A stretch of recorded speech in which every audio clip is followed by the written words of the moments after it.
സുഹൃത്തുക്കളെ, റുഹമാഉ ബൈനഹും എന്നിടത്ത് കേരളീയ പശ്ചാത്തലം വെച്ചുകൊണ്ട് നിങ്ങളെ ഭാഷ കടമെടുത്തുകൊണ്ട് ഞങ്ങൾ പറയട്ടെ, ഈ രാജ്യത്ത് ഇസ്ലാമിക പ്രസ്ഥാനമായ സുന്നത്തി ജമാഅത്തിന്റെ ഒരു പ്രവർത്തകനെയോ പണ്ഡിതനെയോ ഈ രാജ്യത്തൊരു BJP-ക്കാരൻ കൊലപ്പെടുത്തിയിട്ടില്ല.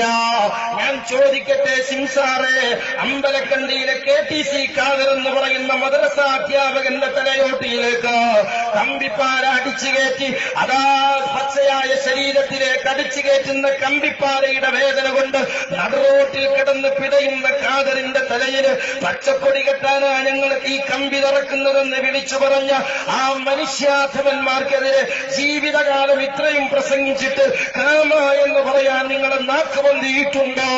റുഹമാഉ ബൈനഹും, നിങ്ങളെ കൽബിലെ റഹ്മത്ത് എവിടെയാ?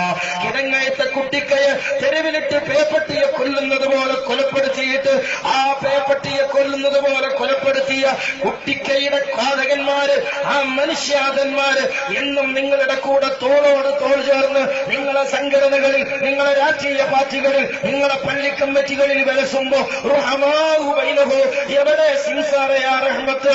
ഇനിയും പറയട്ടെ, അതേ സുഹൃത്തുക്കളെ, ഇങ്ങനെ എത്രയെത്ര ആളുകളോ കുറ്റിമൂച്ചിയിലെ അബ്ദുക്കയെ തറാവീഹ് നിസ്കരിക്കുമ്പോ ഫറോവയെ പോലും വെല്ലുവിളിക്കുന്ന രൂപത്തിൽ വിശുദ്ധ റമളാനിൽ പറയിലൂടെ ചെന്ന് അള്ളാഹുവിന്റെ മുന്നിൽ കൈയിട്ട് നിൽക്കുന്ന അബ്ദുക്കയുടെ ശരീരത്തിൽ ആഞ്ഞു വെട്ടി അങ്ങനെ രക്തച്ചാലുകൾ ഒഴുകുമ്പോ ആ പച്ചയായ മുറിവുകളിലേക്ക് മുളക് പൊടി എറിഞ്ഞ് ആ അബ്ദുക്കയെ ഒന്ന് പടയാൻ പോലും അനുവദിക്കാതെ ഹൗദിലെ വെള്ളത്തിൽ ക്രൂരമായി കെട്ടിത്താഴ്ത്തിയ മനുഷ്യാഗമന്മാർക്കെതിരെ കാമ എന്ന് പറയാൻ ഈ ആയുഷ്കാലം മുഴുവനും പ്രസംഗിച്ചിട്ട് നാക്ക് പൊന്താത്ത സിംസാറ്, എവിടെയാ നിങ്ങൾ ഈ പറയുന്ന റഹ്മത്ത്?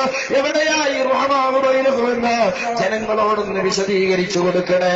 ഇനിയും പറയട്ടെ, മണ്ണാറക്കാട് കല്ലാങ്കുഴിയിലെ ജ്യേഷ്ഠാംശന്മാരായ ആ നാട്ടിലെ നല്ലവരായ മദ്രസാധ്യാപകനായ ഒരു പ്രവർത്തകനും അദ്ദേഹത്തിന്റെ ജ്യേഷ്ഠനായ പൊതുപകാര പ്രകടനമായ രണ്ട് ചെറുപ്പക്കാര് തെരുവിലിട്ട് ക്രൂരമായി കൊലപ്പെടുത്തുമ്പോ തൊണ്ട വരളുന്നു, ദാഹം, വെള്ളം വേണമെന്ന് പറയുമ്പോ ആ വിശ്വാസികളുടെ തൊണ്ടയിലേക്ക് മൂത്രമൊഴിച്ചു കൊടുത്ത മനുഷ്യാധവന്മാർക്കെതിരെ മണ്ണാർക്കാട് വേദി കെട്ടിത്തന്നാല് രണ്ടക്ഷരം പറയാനുള്ള റഹ്മത്ത് ഓ സിംസാറെ നിങ്ങളെ തൊണ്ടയിലുണ്ടോ? നിങ്ങളെ ഹൃദയത്തിലുണ്ടോ?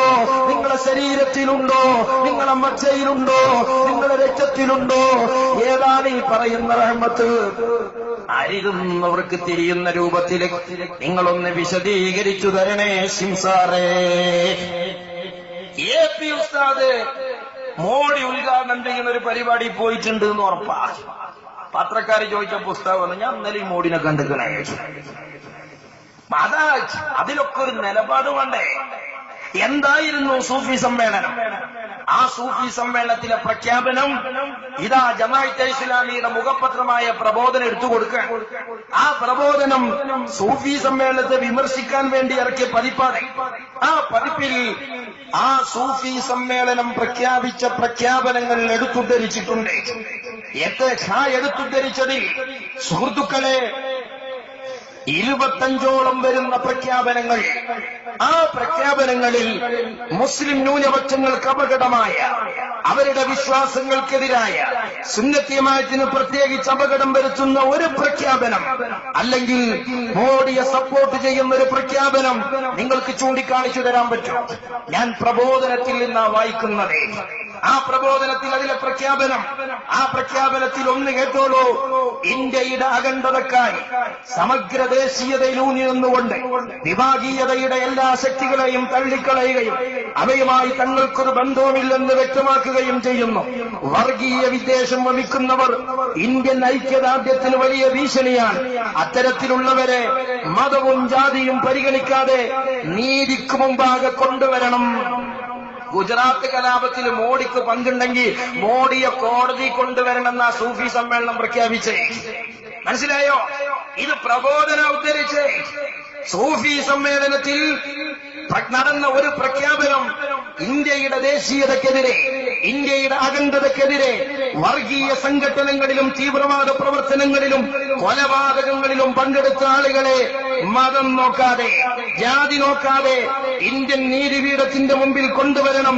മോഡി ഗുജറാത്ത് കലാപത്തിൽ പ്രതിയാണെങ്കിൽ ആ മോഡിയെ ഇന്ത്യൻ ജുഡീഷ്യറിക്ക് മുമ്പിൽ കൊണ്ടുവരണമെന്ന് പ്രഖ്യാപിക്കാനാണ് സുൽത്താനുൽ ഉലമ കാന്തപുരം ഉസ്താദ് ഡൽഹിയിലെത്തിയത്.